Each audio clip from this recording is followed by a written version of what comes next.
दोस्तों साइंटिस्ट की नज़र में वो इतना शातिर था कि शायद ही कोई दुनिया में उसके बराबर तेज हो। साइंटिस्ट जानना चाहते थे आखिर उसका दिमाग कैसे काम करता है। वो था तो एक इंसान, लेकिन किसी हैवान से कम नहीं। दोस्तों ये कहानी है दुनिया के एक बेहद खौफनाक सीरियल किलर की, जिसके दिमाग पर वैज्ञानिकों ने अपना कब्जा किया, जिसके दिमाग को वैज्ञानिकों ने अपने परीक्षण के लिए इस्तेमाल किया, जिसका सिर लगभग पिछले 200 सालों से एक कांच के जार में रखा हुआ है। तो दोस्तों आइए इस वीडियो के माध्यम से हम जान लेते हैं इस सीरियल किलर की सच्ची कहानी के बारे में। दोस्तों वीडियो शुरू करने से पहले मैं आपसे एक रिक्वेस्ट करूंगा, अगर अभी तक आपने हमारे चैनल को सब्सक्राइब नहीं किया है तो जल्दी से सब्सक्राइब कर दें और बेल आइकन को भी प्रेस कर दें ताकि आपको हमारी नेक्स्ट वीडियो की नोटिफिकेशन सबसे पहले मिल सके। तो चलिए शुरू करते हैं बिना किसी तरीके। Let's start now.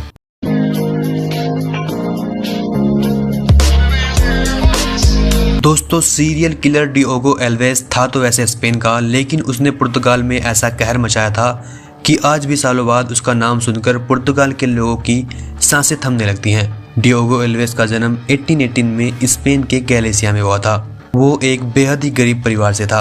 पैसों की कमी की वजह से वो छोटी ही उम्र में नौकरी की तलाश करने लगा, लेकिन उसे नौकरी नहीं मिली। नौकरी की तलाश उसे पुर्तगाल के लिस्बन तक ले गई।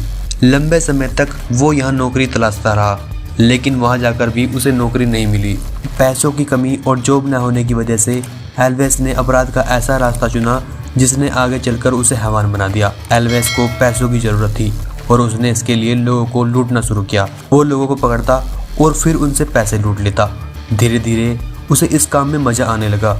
उसने अब इस काम को अंजाम देने के लिए एक और भी खतरनाक रास्ता चुना। दोस्तों एल्वेस के निशाने पर होते थे सीधे साधे किसान।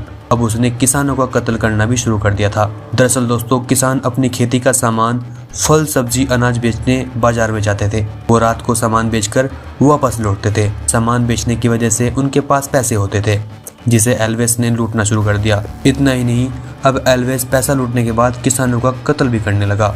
एल्वेस ने एक पुल को अपने अपराध का अड्डा बनाया था। ये पुल गांव को शहर से जोड़ता था। किसानों को रात में इस पुल से होकर गुजरना होता था। सीरियल किलर एल्वेस इस पुल में छुपकर बैठ जाता था। जब किसान इधर से गुजरते तो वो पहले उनसे पैसे लूटता और फिर बड़ी ही बेरहमी से उनको मौत देता था। ये एल्वेस का रोज का काम था। नदी से एक के बाद एक किसानों की लाशें मिल रही थी, लेकिन कत्ल कौन कर रहा था इस बात का कोई सुराग हाथ नहीं लग रहा था। रात के अंधेरे में एल्वेस दर्जनों का कत्ल कर चुका था। पुलिस को जितनी भी लाशें मिली उन्हें बेरहमी से पीटकर पुल से नीचे फेंका गया था। ये साफ था कि ये किसी सीरियल किलर का काम है। पुलिस ने इस किलर की तलाश तेज कर दी थी और एल्वेस ये जान चुका था कि अगर उसने अभी कोई और कत्ल किया तो पुलिस उसे पकड़ लेगी। इसके बाद एल्वेस ने कुछ समय के लिए हत्या करना बंद कर दिया ताकि पुलिस शांत हो जाए। इस दौरान एल्वेस ने अपना गैंग बनाना शुरू किया। उसने लिस्बन के गरीब लोगों को अपने साथ जोड़ा। थोड़ा समय रुकने के बाद अब और भी प्लान्ड तरीके से लोगों को मौत देनी शुरू की। वो अपने साथियों के साथ जंगल में छुपा रहता था। जंगल में ही उसने अपना ठिकाना बना लिया। रात होते ही वो अपने शिकार पर हमला करता था। वो लोगों के पैसे लूटता और फिर उन्हें तड़पा तड़पा कर मार देता था। कहते हैं उस दौरान रात होते ही लोग इस सीरियल किलर के डर से अपने घरों में छुप जाते थे। लिस्बन में इस सीरियल किलर का इतना खौफ था कि कोई भी जरूरी काम हो तो भी लोग बाहर नहीं निकलते थे। कई सालों तक ये पुर्तगाल में अपना कहर ढाता रहा। पुलिस ने आखिरकार 1941 में जंगल से इस हैवान को गिरफ्तार किया।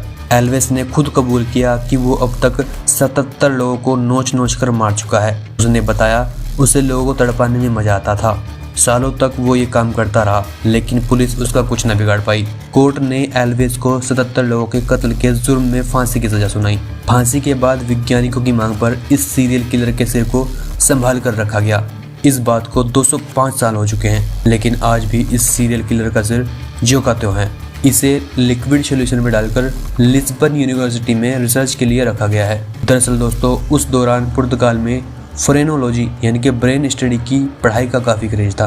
वैज्ञानिकों का मानना था कि इस खूंखार सीरियल किलर की ब्रेन की स्टडी से कई नई चीज़ें सामने आएंगी जो कि फ्रेनोलॉजी के छात्रों के लिए मददगार साबित हो सकती हैं। तो दोस्तों ये थी इस खौफनाक खूंखार सीरियल किलर की एक सच्ची कहानी। आपको कैसी लगी हमें कमेंट्स में ज़रूर बताएं और ऐसी ही और इंटरेस्टिंग वीडियोज़ के लिए अभी हमारे चैनल को सब्सक्राइब करें। So thank you for watching this video. Love you all.